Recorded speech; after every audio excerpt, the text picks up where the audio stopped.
Kalau ada tanah di Banten yang belum tahu jelas itu punya siapa, terus tanah itu mau dibangun sebuah mall, apakah perlu didebatkan? Balas pakai titik Kang. Bukan perlu diperdebatkan, tinggal perlu golong itu yang mau ngebangun mallnya. Oke, kata tidak jelas itu dalam konteks apa? Dalam satu titik ada dua orang yang ngaku. Nah, baru nggak jelas. Kalau yang disebut tanah negara, tanah pemerintah, itu tanah kesultanan semuanya nih. Ini udah mulai ngeri-ngeri sedap nih. Tapi tenang, saya akan bertanggung jawab.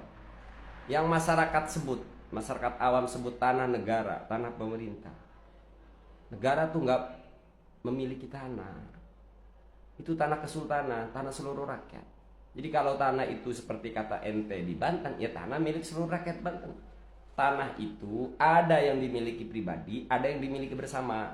Nah, tanah yang dimiliki bersama ini pengelolaannya itu pemerintah, diurus pemerintah. Tanahnya milik rakyat. Ngerti? Nah, kalau ujung-ujung Anda misalnya tanah nggak jelas nih ya, mall mau ngebangun, dia tinggal tendang bae mall, ngapain takut-takut. Oke ya, saya mulai ekstrim nih ya. Negara Indonesia itu tidak punya tanah, tidak memiliki tanah. Paham sih ya? Tanah milik siapa? Milik rakyat. Kita ini dulu semua ini kerajaan dan kesultanan, milik kesultanan. Pengelolaannya diserahin. Oh, coba urus tuh Indonesia gitu, sederhananya. Oh, negara kesultanan kerajaan ini bergabung nih. Ya udah, pemerintahan Indonesia ngebentuk ketua pengelola yang disebut presiden, kau urus ya. Enggak menyerahkan, enggak untuk dimiliki. Makanya Istana Presiden itu sempat Ibu Sri Mulyani mengkhawatirkan atas gugatan Denles, padahal Denles itu penjajah dan sudah dipukul mundur oleh para pahlawan.